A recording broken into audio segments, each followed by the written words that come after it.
자, 여러분, 오늘 본문 내용은요, 예수님께서 이제 떠나시게 되었고, 떠나시면 이제 성령님께서 오신다는 약속, 그 말씀을 하고 계시는 겁니다. 여러분, 지금도 우리가 그렇잖아요. 성령님의 사역에 대한 그런 신자들의 관심이라는 것은 높습니다. 그렇죠? 여러분도 지금도 여전히 그 성령님에 대한 그런 관심들이 많잖아요. 그래서 내 안에 어떻게 역사하시는가, 또 성령의 충만함이 있으면 외적으로 나타나는 성령의 역사들, 그런 것들을 기대하는 부분들이 우리 가운데 있습니다. 네, 또 성령님의 나타나심에 따른 여러 가지 기적들을 들었기도 했고 보기도 했고 이제 그런 부분들이 있다는 것이죠. 그런 경험들을 가지고 있는 분들도 있습니다. 그런데 중요한 건 이제 성경에서 말씀하실 때 우리가 경험하고 생각했던 것보다는 그 성령님께서 어떤 분이신지, 성령님에 대한 내용이 그분이 오시면 어떤 일을 할 것인가에 대해서 지금 명확하게 기록하고 있는 게 예수 그리스도의 영광을 나타낼 것이다 하는 겁니다. 예수 그리스도의 영광을, 어떤 초월적인 기적이나 어떤 커다란 능력을 행사하기 이전에 앞서서 제일 근본적인 일로 다루시는 것은 예수 그리스도의 영광을 나타낸다는 것이 중요하다 하는 겁니다. 그러니까 저와 여러분도 가장 먼저 가져야 될 성령의 기대함은 뭐예요? 예수 그리스도의 영광을 나타내는 것이죠. 그런 일들이 우리에게 위임되어진 부분들이 있기 때문에 성령이 우리에게 오셨다 하는 것은 우리가 뭘 기대하고 어떤 것들을 구하며 어떤 행동을 해야 되는 겁니까? 목표는 예수 그리스도의 영광을 위해서 사는 겁니다. 나의 어떤 필요를 위해서 구하고 찾고 하는 것이 아니라 그게 중요하다는 겁니다. 우리는 그런데 예수 그리스도를 못 박은 자들이지 예수 그리스도를 편든 자가 아니고, 또 지금 신앙생활을 하면서도 그리스도의 뒤를 쫓기보다는 그리스도를 십자가에 못 박는 쪽이 그런 경우가 훨씬 많습니다. 그것을 우리가 인정하고 가야 되는 것이에요. 여러분, 예수 그리스도의 영광을 나타내는 부분에 있어서 일단 먼저 접근을 해야 될 부분이 있다면 우리가 예수를 믿는다는 것이 그렇게 쉽지 않다는 겁니다. 그러니까 신앙생활을 한다는 것은 가만히 두어도 자라나는 그런 나무가 아니라는 거예요. 정말 가꿔야 되고, 오늘 기도하셨던 것처럼 우리가 필사적으로 노력하고 긴장해야 되고 애써야 되는 거예요. 수고해야 되는 그런 부분입니다. 성경에서 이런 말씀을 하시잖아요. 목숨을 다하고 뜻을 다하여 하나님을 사랑하라. 내 이웃을 사랑하는 일을 내 몸같이 하라. 이 말씀이 여러분에게는 어떻게 들리십니까?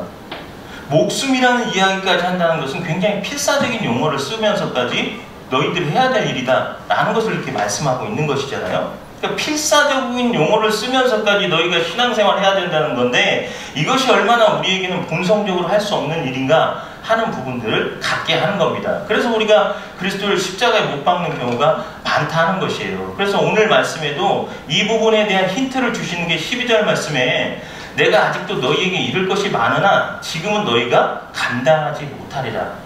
이런 말씀을 하고 있는 겁니다. 누가 오시기 전 얘기하고 있는 거예요. 성령님이 오시기 전에 너희는 이런 일들 감당하기 어려울 거다라는 말씀을 하고 있는 겁니다. 지금 예수님을 3년간 쫓아다닌 제자들마저도 같이 다니면서, 말하자면 나사로를 죽음에서 일으키고 중풍병자도 일으키시고 또 눈먼 자도 고쳐내시고, 이런 사실들을 목도한 제자들인데도 예수님이 이 땅을 떠나셔야 된다는 데에서 도무지 이해할 수가 없고 납득할 수 없다는 겁니다. 제자들 편에서 생각했을 때 예수님께서 이 땅에 승리의 나팔을 불고 그를 추종하는 자들과 그의 민족을 위해서 승리로 또는 영광스러운 나라를 만들어내시는 것을 능히 하실 수 있는 분인데, 그러지 않고 떠나시겠다, 죽으신다, 이런 부분들이 납득이 되어지지 않는다 하는 말입니다. 16절 말씀에 보면은 조금 있으면 너희가 나를 보지 못하겠고 또 조금 있으면 나를 보리라 하신대. 이제 다음 주에 다룰 말씀이에요. 이런 말씀을 하고 계시는데, 예수님은 13장에서부터 제자들을 떠나실 것에 대해서 말씀을 하셨고, 또 제자들은 예수님이 자기를 떠나신다는 것에 대해서 이해하지 못하는 부분들이 계속해서 나오고 있는 겁니다. 지금 16장까지. 그래서 이 16장 또 17절에 보시면 제자 중에서 서로 말하되 우리에게 말씀하신 바 조금 있으면 나를 보지 못하겠고 또 조금 있으면 나를 보리라 하시며 또 내가 아버지께로 가미라 하신 것이 무슨 말씀이냐 하고 이렇게 얘기를 하고 있다는 겁니다. 제자들이 나를 보지 못한다는 것이나 다시 볼 것이다, 아버지께로 갈 것이다, 너희를 위해서 처소를 예비할 것이다, 이게 무슨 말인지 도저히 못 알아듣는다는 겁니다. 그게 제자들의 수준이에요. 근데 어때요? 오늘날 우리 신자들도 언제나 적용되는 의문거리 아닙니까?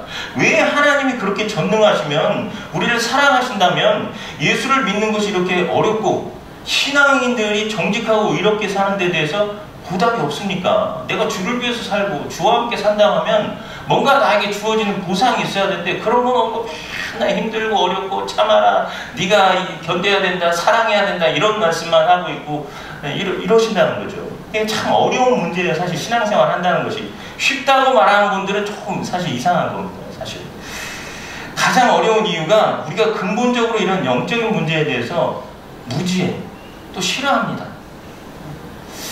입맛에 맞지 않아요. 그걸 우리가 인정해야 됩니다. 성령님께서 이 땅에 오셔서 하시는 사역과 신자들에게 가르치려고 하는 것은 말씀드린 대로 그리스도의 영광이에요. 그리스도의 영광이라는 것은 그분이 한번 잘 생각해 보세요, 여러분. 예수님께서 이 땅에 오셔서 하는 것들이 사람들에게 대접을 받았습니까? 못 받았습니까?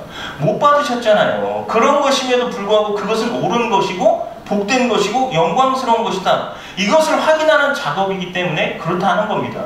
신자들은 어떻습니까? 예수 믿으면 복 받는다는 것, 그 복의 개념, 성경에서 약속하고 있는 것과는 다른 것을 생각을 하는 것이에요. 성경에서 약속하는 복은 예수의 길, 십자가의 길, 좁은 길을 약속하고 있고 예수 그리스도와 그 길을 동행하는 자에게 영생이 주어진다, 그렇게 말씀을 하고 있단 말입니다. 그게 약속이라는 거예요. 근데 인간 본래의 생각에서는 예수님을 그러니까 알 수가 없는 거예요. 인간 본래의 생각에서 이해되는 예수님은 우리를 복 주시기 위해서 일하시는 분에 지나지 않습니다.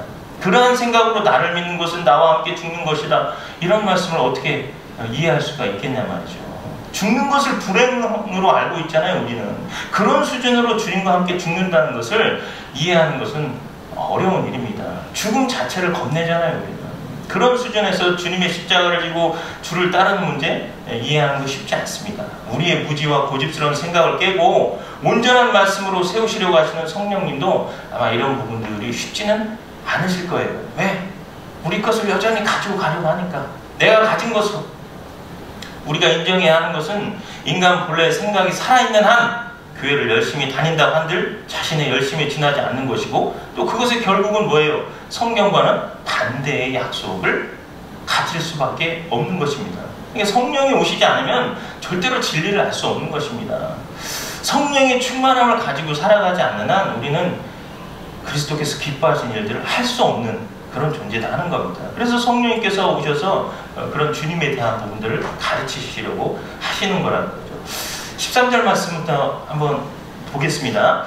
그러나 진리의 성령이 오시면 그가 너희를 모든 진리 가운데로 인도하시리니 그가 스스로 말하지 않고 오직 들은 것을 말하며 장래일을 너희에게 알리시리라. 그가 내 영광을 나타내리니 내 것을 가지고 너희에게 알리시겠습니다. 무릇 아버지께 있는 것은 다 내 것이라. 그러므로 내가 말하기를 그가 내 것을 가지고 너희에게 알리시리라 하였노라.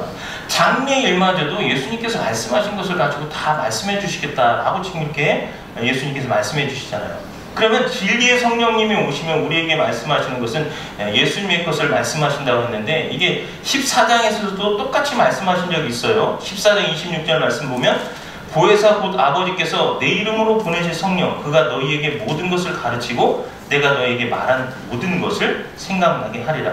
예수님의 것이 그러면 뭡니까? 돈이고 성공이고 출세입니까? 아니죠. 예수님의 것은 지는 것이고 죽는 것이고 섬기는 겁니다. 십자가이고 자기 부인이고 순종이에요. 왜 성령이 와서 알려야 하는 것이냐? 그것은 살고자 하는 욕망이 우리에게 있잖아요. 지기 싫어하는 본성으로 살아가는 우리에게 지는 것, 죽는 것, 섬기는 게 진리이고 예수님의 것이다, 이런 부분들을 말해봐야 사람들이 이해하지 못하기 때문입니다. 그래서 진리의 성령님이 오셔야 된다는 겁니다. 우리의 것은 예수님의 것하고 충돌할 수밖에 없어요. 그래서 성령이 오셔서 말씀하시는 것으로 성령은 그 가르침이 왜 옳으며 어떻게 옳은가를 가르치러 이 땅에 오시는 겁니다. 그런데 그런 것을 가르치는 성령과 내 안에 여전히 남아있는 악한 본성, 그것이 늘 다투게 되어 있다는 것이죠. 야고보서 한번 찾아보겠습니다. 야고보서 3장.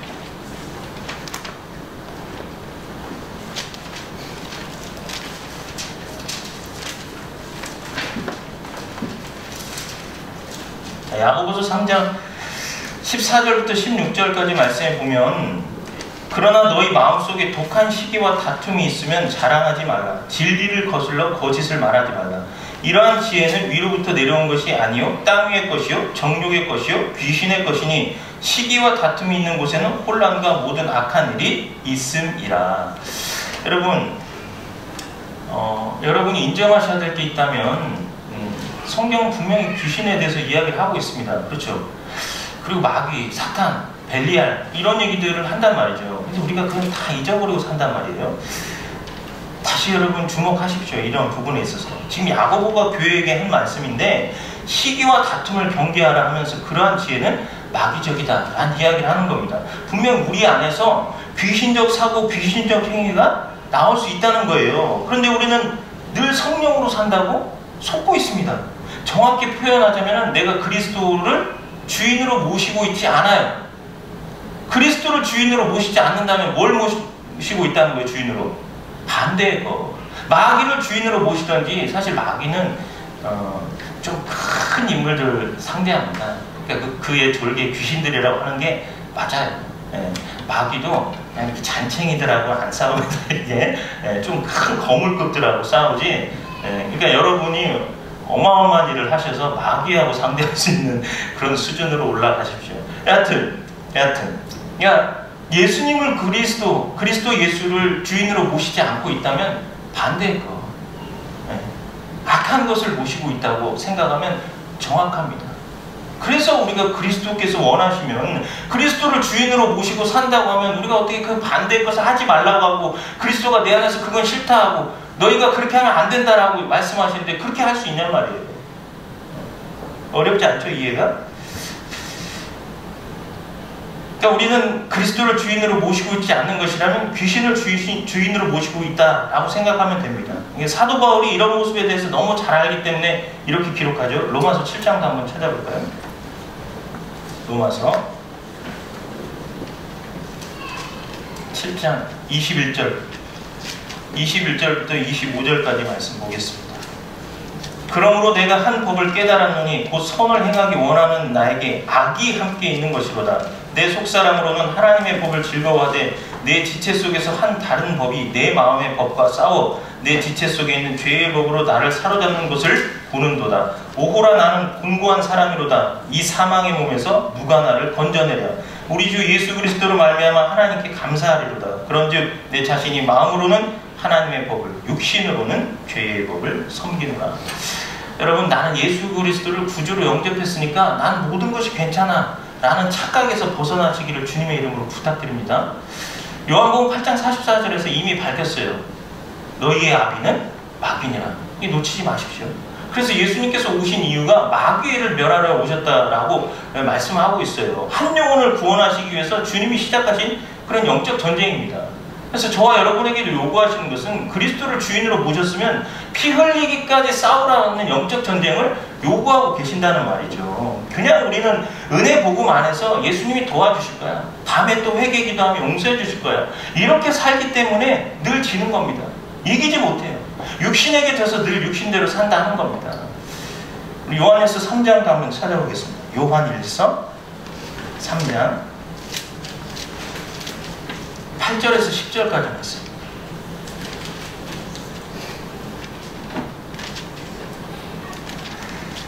죄를 짓는 자는 마귀에게 속하나니 마귀는 처음부터 범죄함이라. 하나님의 아들이 나타나신 것은 마귀의 일을 멸하려 하심이라. 하나님께로부터 난 자마다 죄를 짓지 아니하나니 이는 하나님의 씨가, 여기서 하나님의 씨는 그리스도를 말합니다. 그의 속에 거하며 그도 범죄하지 못하는 것은 하나님께로부터 났습니다. 이러므로 하나님의 자녀들과 마귀의 자녀들이 드러나나니 무릇 의를 행하지 아니하는 자나 또는 그 형제를 사랑하지 아니하는 자는 하나님께 속하지 아니하니라.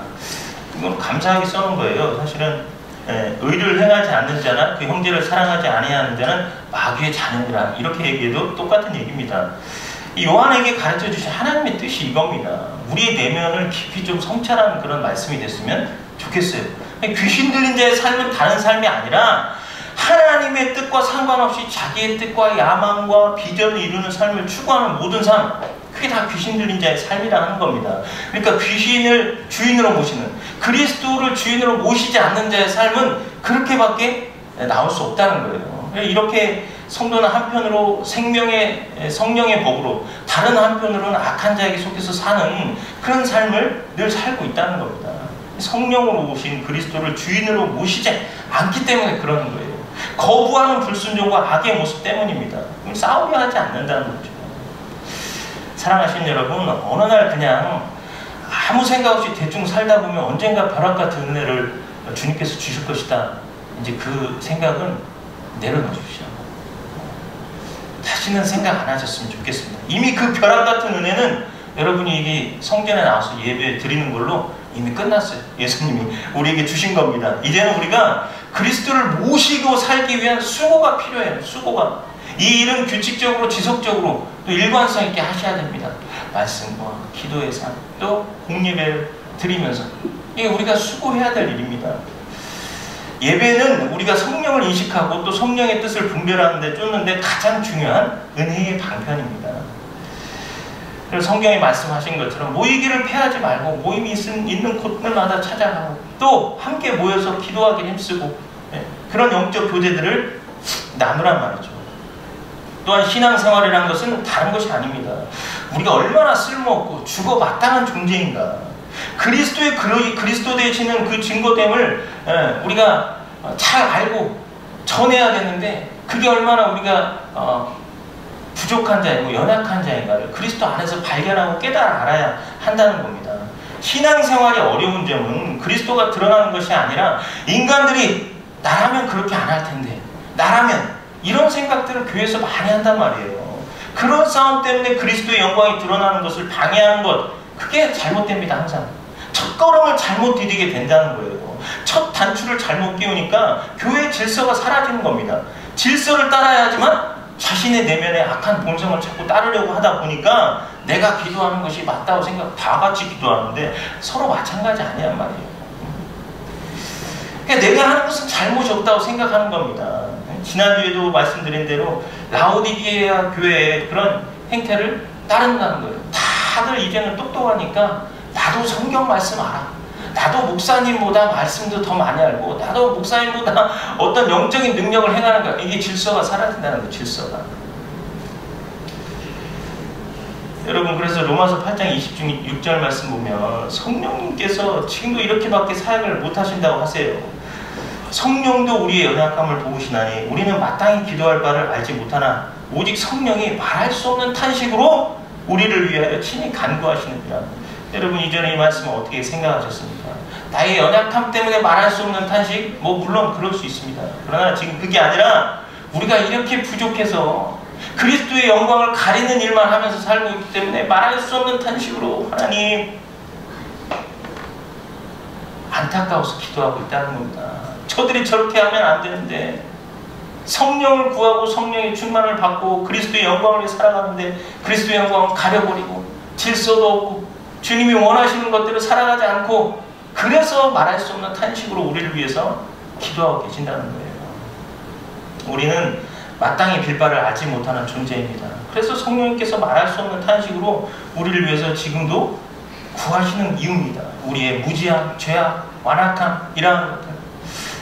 여러분, 교회라는 것은 내가 덕을 보기 위해서 또 나를 위해 모든 사람이 모여든 그런 것이 아닙니다. 예를 들어 우리는 늘 말씀을 듣죠. 그 말씀은 항상 저를 포함해서 저도 여러분 말씀이 선포인 것은 맞지만 결코 여러분 들으라고 말씀을 전하지 않습니다. 항상 저에게 먼저 비춰보고 이렇게 살면 안 된다는 거예요. 저를 포함해서 여러분 자신에게 주신 겁니다. 누군가 들어야 되는 말씀처럼 생각되면 그게 바로 당신이 고쳐야 되는 말씀이고 바뀌어야 될 말씀으로 주셨다는 것을 놓치지 마십시오. 다른 사람 가르치라고 말씀이 내 안에 생각나고 주는 게 아니에요. 교회란 나라는 한 사람을 기쁘게 하고 나를 만족시키기 위해서 모여있는 그런 곳이 아닙니다. 교회는 또한 훈련 도장일 수 있습니다. 한번 생각해 보세요. 다른 데서 만났거나 다른 데서 어떤 안 좋은 일을 당했으면 절대 양보하지 않을 것인데 교회이기 때문에 참는 경우가 많잖아요. 여러분들도 교회에서 진짜 이것까지 참아야 되나 우리 교회는 안 그렇습니다. 우리 교회는 서로 돌아보아 사랑과 선행을 격려하는 교회인데 여하튼 그런 교회들이 많단 말이에요. 그런 교회들이 참지 않아요.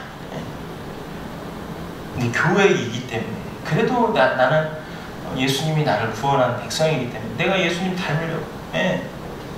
우리가 사회였으면 훈련받지 않았었을 고집과 이기심, 거친 것들, 예. 그런 것들을 교회이기 때문에 훈련받고 있다 하는 겁니다.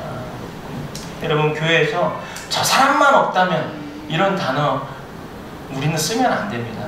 앞으로 우리 교회가 더 성장을 해도 하시면 안 됩니다. 왠지 아세요? 상대방도 똑같이 생각하고 있다는 것만 잊지 마십시오. 상대방도 저 인간만 없으면 이렇게까지 생각하니까 절대 이러면 안 됩니다. 여러분, 교회에서요, 신앙생활 할 때 오히려 성경 66권 외우라고 성경책 읽게 하는 것, 이건 오히려 쉽습니다. 그러나 져주고 양보하고 죽는 것 훈련시키는 게 안 되는 것 중에 하나라는 거죠.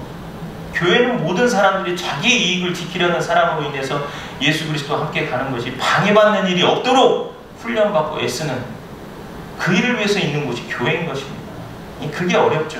우리는 그리스도를 존귀하게 하기보다는 그리스도를 낮추는 한이 있어도 내가 죽을 수 없는 그런 유혹에 늘 빠져서 산단 말이죠. 신자에게 있어서 가장 큰 시험거리, 늘 지는 시험이 바로 이런 시험이라는 겁니다. 지고는 살 수 없다, 이런 자존심 싸움. 그러나 우리는 예수님을 따라서 죽는 삶을 살아야 됩니다. 예수님이 나중에 우리 칭찬하실 때 가장 보는 건 그거밖에 없습니다. 네가 나를 생각해서 참았네, 견뎠네, 내가 너희를 위해서 죽은 것처럼 넌 죽었네, 이걸로 평가하실 거라는 거죠. 세상에서 많이 벌었냐? 세상에서 뭘 어떻게 했냐? 이게 아니라는 겁니다. 여러분, 어떤 사람이든지 그는 하나님께서 우리의 이익을 위해서 함께 만나게 한 사람이라고 생각하는 것을 잊지 마시길 바랍니다. 신앙 훈련이라는 것은 결과적으로 내가 하나 양보하고 내가 죽음으로 인해서 다른 사람을 살려내는 일, 그 일을 위해서 신앙생활을 하는 것이고 그리스도 안에서 겸비되어지는 일을 하는 겁니다. 그래서 지금 성령님이 와 계시는 것이고 말할 수 없는 탄식으로 우리를 위해서 기도하고 계시는 겁니다. 여러분, 계시록 7교회로 교훈을 지난주에 얻었잖아요. 오늘 또 좀 찾아볼게요. 요한계시록 2장 한번 찾아보시고 제 말씀 들으세요.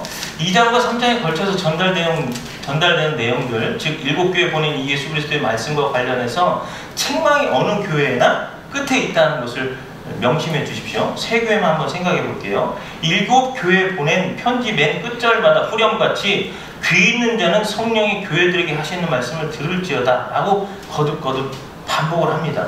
그러니까 성령님께서 우리가 잘못하기 때문에 지적하고 꾸짖을 것이 무엇인가를 살펴보려면 7교회에 보낸 편지를 보면 딱 들어맞는다고 생각해도 틀림이 없습니다. 찾으셨죠? 에베소교회 보면 에베소교회 지적할 때 2장 4절 말씀 보시면 너를 책망할 것이 있나니 너의 처음 사랑을 버렸느니라. 예수님을 믿는데 처음 예수를 믿고 구원의 감격을 갖는 것은 상당한 기쁨이고 상당한 은혜죠. 그러나 신자들에게 있어서 어려운 것은 그가 하나님의 자녀가 됐고 또 영생을 소유했다는 것을 안 기쁨과 감격이 그 이후로 연장이 안 되더라는 거예요. 여러분 어떻습니까? 신앙생활 지금까지 해오셨는데 연장입니까? 뒤로 후퇴하고 있습니까? 양심껏 물어보시고 회개하시고 반듯하십시오. 쉽지 않다라는 거예요. 구원을 얻은 것이 감격스럽다면 그 이상은 더 이상 말할 필요가 없습니다. 성령님의 인도하심을 따라서 예수 그리스도를 높이며 그의 자녀된 인생을 걷는 행복, 감격, 기적, 가히 무엇과도 비길 것이 없는 것이죠. 그러나 언제나 그 싸움에서 우리로 하여금 예수를 믿고 하나님의 자녀라고 인정을 하게 하였음에도 불구하고 우리에게 신앙생활의 꽃, 열매가 없다. 그건 왜 그럴까요? 언제나 나라는 사람의 싸움입니다. 나를 증명해서 내가 서서 예수 그리스도의 영광을 대신하고 있기 때문에 그런다는 겁니다. 3장 보시죠. 1절에서 3절까지 말씀 볼게요. 사대교회의 사자에게 편지하라. 하나님의 7년과 7별을 가지신 이가 이르시되 내가 내 행위를 아노니 내가 살았다 하는 이름은 가졌으나 죽은 자로다. 너는 일깨어 그 남음과 죽게 된 것을 굳건하게 하라. 내 하나님 앞에 내 행위에 온전한 것을 찾지 못하였느니 그러므로 내가 어떻게 받았으며 어떻게 들었는지 생각하고 지켜 회개하라. 만일 일깨지 아니하면 내가 도둑같이 이르리니 어느 때에 내게 이르는지 내가 알지 못하리라. 여러분 신앙생활에 있어서 가장 무서운 것이 있다면 잠자는 겁니다. 잠자는 거. 구원은 얻었습니다. 하나님을 아버지라 부르고 예수 그리스도를 주라고 인정하고 신앙생활을 하고 있는데 그러나 죽어있다라고 얘기를 하잖아요. 말씀하고 있잖아요. 예수님께서. 주위에서 읽어보십시오. 이게 무서운 말씀입니다. 내가 살았다는 이름을 가졌으나 죽은 자로다. 너는 일깨어 깨어나란 말입니다. 너의 죽게 된 것을 굳건하게 하라. 지금이라도 살아있으면 정신 차려서 깨어서 굳건하게 하라는 겁니다. 왜? 내 행위가 온전한 것이 없어. 내가 그리스도를 어떻게 받고 들었는지 생각해봐. 이게 그냥 주어진 일이 아니야. 내가 널 위해서 십자가에서 죽었단 말이야. 내가 널 위해서 성령을 보냈단 말이야. 이렇게 말씀하고 있는 것을 아셔야 돼요. 그래서 그렇지 않아서 일깨지 아니하면 내가 알지 못하리라. 뭘 알지 못한다는 거예요? 도둑같이 오셨다 가는 것을 모른다는 얘기입니다. 도둑같이. 근데 여러분 한번 잘 생각해 보십시오. 사실 주님이 도둑같이 오셨다 간다는 게 아니라 우리가 깨어있지 못하기 때문에 오셨는지를 감각을 못하는 거예요. 영적으로. 깨어있는 자 말씀, 오늘 권사님 기도 여러 가지로 오늘 설교 내용 하셨는데, 예, 지혜로운 다섯 처녀는 왜 지혜로웠냔 말이에요. 어떻게 그 신랑을 맞이했냔 말이에요. 깨어 있었잖아요. 깨어 있었기 때문에 도둑같이 와도 알아보는 거예요. 우리가 복음서에서 내내 봤던 게 그 말씀 아닙니까? 깨어있지 못하고 영적으로 죽은 자이기 때문에 주님이 오시는 것에 대한 감각이 없고 자녀의 삶이 무엇인지 생각지 않고 살지 않기 때문에 만약 임금으로 오셔도 이분이 나의 주, 나의 하나님, 나의 왕이신 것을 모를 거란 얘기입니다. 지금 우리가 말세 지마를 살고 있다는 얘기를 지금도 하고 있음에도 어떠냐는 거죠. 옛날의 습성과 싸워야 하는 일들만 우리 앞에 이렇게 놓여져 있는데 몸은 원하고 영은 하면 안 된다고 하는 바로 이런 거.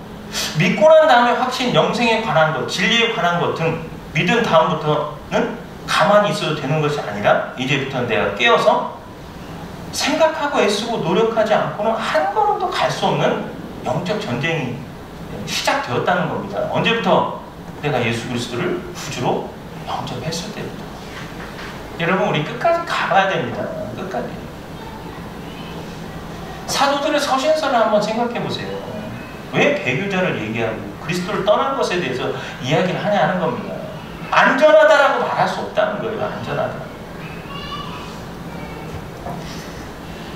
신앙생활하면 그리스도께서 우리의 주인이 되셨기 때문에 그것이 가장 감사한 것이죠. 그러나 신앙생활 자체는 쉽지는 않습니다. 이스라엘도 한번 생각해 보세요.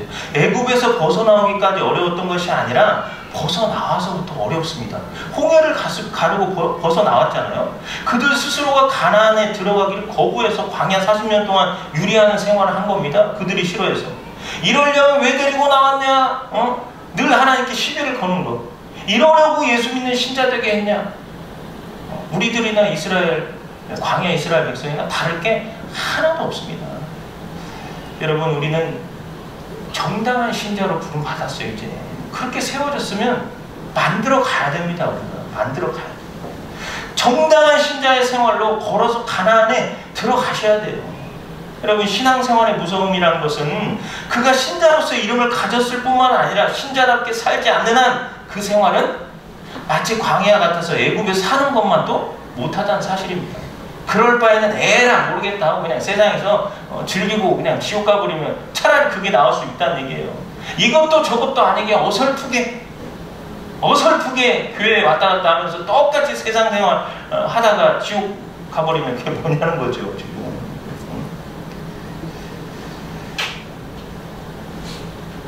수고하셔야 됩니다. 안 가고 앉아있으면 안 가도록 되어 있는 우리의 삶이 아니에요. 붙들림 받았기 때문에. 그러나 가도록 하는 것에 있어서 우리가 그리스도를 주인으로 모셨기 때문에 주와 함께 믿음 생활을 하셔야 된다는 것이죠. 자, 가장 큰 지적 중에 하나, 계시록 3장 15절 말씀, 라오디게아 교회 한번 보겠습니다. 15절부터 18절까지. 내가 내 행위를 아노니 내가 차지도 아니하고 뜨겁지도 아니하도다. 내가 차든지 뜨겁든지 하기를 원하노라. 내가 이같이 미지근하여 뜨겁지도 아니하고 차지도 아니하니 내 입에서 너를 토하여 버리리라. 내가 말하길 나는 부자라 부유하여 부족한 것이 없다 하나 내 곤고한 것과 가련한 것과 가난한 것과 눈먼 것과 벌거벗은 것을 알지 못하는도다. 내가 너를 권하노니 내게서 불로 연다는 금을 사서 부유하게 하고 흰옷을 사서 입어 벌거벗은 수치를 보이지 않게 하고 안약을 사서 눈에 발라보게 하라. 이 라오디게아 교회에 말씀하신 게 지금 뭐예요? 너네 지금 얼마나 공고한 상태인지 정말 모르는데 연단한 금을 사서 부유하게 하라잖아요. 뭘로? 불로. 우리는 그렇게 시련 또 그리고 환난 이런 것을 통해서 연단이 되어져야만 그렇게 되어질 수 있는 존재라는 것을 말씀하고 있는 겁니다. 흰옷을 입은 그리스도의 백성이 될 수 있는 겁니다. 그래서 너희는 벌거벗은 수치를 보이지 않게 하고 안약을 발라서 지금 너네가 잘못 보고 있다. 너네 지금 봉사처럼 돼버렸어. 이 말씀을 하고 계시는 거예요. 여러분 이 싸움을 여러분이 매일매일 하셔야 됩니다. 이 교회라는 것은 이렇게 주일 아침에 와서 예배 드리고 가는 게 다가 아닌 것이에요. 여러분이 어떤 봉사직이든 맡겨지고 교회 안에 들어오게 함으로써 사람과 사람 사이에 부딪히게 하고 또 여러분으로 하여금 세상이 준 지혜와 세상이 준 교양과 상식과 예의 범절로는 이길 수 없는 영적 싸움에 여러분을 직면을 시키는 겁니다. 그래서 여러분이 얼마나 가난하고 벌거벗고 부족한 것인가 하는 것을 확인하게 하는 것이 교회라는 겁니다. 말씀을 듣는 자리라는 겁니다. 그래서 내가 부족하기 때문에 하나님 앞에서 무릎 꿇고 기도하고 나는 연약한 자입니다. 내 스스로가 잘못 봤습니다. 하나님 나의 교만, 나의 아집, 나의 완악함 이런 것들을 불쌍히 여겨주시고 나를 정결케 하사 그리스도를 주인으로 모시는 것에 있어서 더 전심전력하고 주와 함께 믿음의 삶을 살 수 있도록 주여 함께하여 주시옵소서. 그렇게 가는 겁니다. 오랜 신앙생활을 하셨으면 여러분이 신자인지 분명 자문을 하시길 바라요. 우리는 그런 싸움을 해야 되는 사람들입니다. 낮아지고 겸손하고 인내하며 충성한 것이 무엇인가 살펴보면서 살아가는 겁니다. 이 싸움을 위해서 빌립보서 3장에서 사도 바울이 이런 고백을 하는데요. 빌립보서 한번 마지막으로 찾아보겠습니다.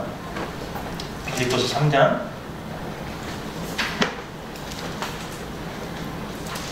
10절 11절 내가 그리스도와 그 부활의 권능과 그 고난에 참여함을 알고자 하여 그의 죽으심을 본받아 어떻게 해서든지 죽은 자 가운데서 부활에 이르려 하노니. 사도 바울이 이런 수준 높은 고백을 하는 것은 그리스도께서 누구이신지를 아는 자가 되었기 때문입니다. 그런데 그리스도께서 누구인지를 아는 바울이 이런 고백을 한 자신의 위치, 사회적 지위는 그가 가난하고 가진 것이 없는 자였기 때문이 아니에요. 바울이 그리스도 예수를 만나기 전의 모습은 이러했습니다. 5절 6절 말씀. 나는 8일 만에 할례를 받고 이스라엘 족속이요 베냐민 지파요 히브리인 중에 히브리인이요 율법으로는 바리새인이요 열심으로는 교회를 박해하고 율법의 의로는 흠이 없는 자로다. 이렇게 말하잖아요. 세상적 명예와 지위를 가졌던 바울이었기 때문에 오히려 그는 열심히 교회를 박해하고 살인했던 사람입니다. 요한복음 16장 2절 3절로 말씀을 드리자면 무릇 너희를 죽이는 자가 생각하기를 이것이 하나님을 섬기는 일이라 하리라. 그들이 이런 일을 할 것은 아버지와 나를 알지 못했기 때문이라. 이런 부분인 거죠. 그러나 사도 바울이 그리스도를 온전히 알게 된 이후의 고백은 7절부터 10절까지입니다. 그러나 무엇이든지 내게 유익하던 것을 내가 그리스도를 위하여 다 해로 여길 뿐더러 또한 모든 것을 해로 여김은 내 주 그리스도 예수를 아는 지식이 가장 고상하기 때문이라.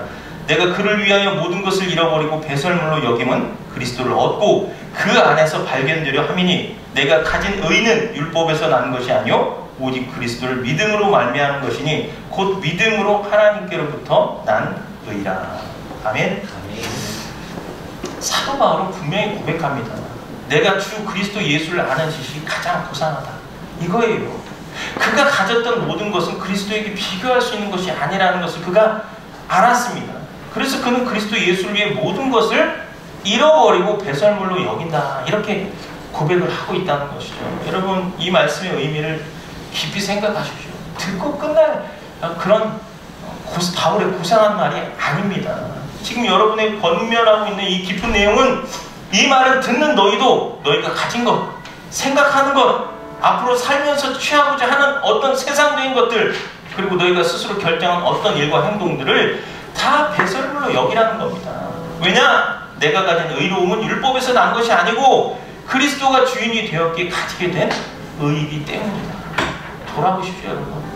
내가 얼마나 그리스도 없이 내가 주인 돼서 살고 있는지. 십자가에 그리스도와 함께 못 박혔나니 했는데 그 말씀이 지금 내 안에서 살아 역사하고 있는지. 그리스도를 몰아내버리고 다른 것이 주인이 돼서 다른 일들을 하고 있지 않는지 돌아보십시오. 지금 우리가 살고 있는 이 마지막들을 생각해 보시라는 겁니다. 여러분, 세상 살면서 다 포기하고 가난하게 살라는 말이 아닙니다. 이게 더 중요한 영적 가치를 말씀하고 있는 것이에요. 자기를 부인하는 삶을 사시기 바랍니다. 여러분이 가지고 있는 결정권을 주인 되신 그리스도께 드리십시오. 내 육신적인 것들 내려놓고 그리스도가 주인이시기에 주인이 원하시는 삶을 사시기를 부탁드립니다. 그리스도의 죽음과 그 죽음을 통해서 가는 우리의 부활의 자리, 영적인 것, 영원한 것, 그 생명과 진리, 그것을 얻기 위해서 사도 바울은 이제 달려가겠다라고 결심하고 빌립보 교인들에게 말하고 있는 겁니다. 교회는 교회 같아야죠. 신자는 신자 같아야 됩니다. 사대교회 같아서는 안 됩니다. 신자라는 이름, 살았다는 이름은 가졌지만 실상은 죽어있다. 그러지 말라고 성경이 권면하고 있습니다. 우리가 마땅히 해야 할 일을 인정하시고 결심하시고 치열하게 영적 전투를 하시면서 살아가시기를 주님의 이름으로 부탁드립니다. 우리 함께 찬양할까요?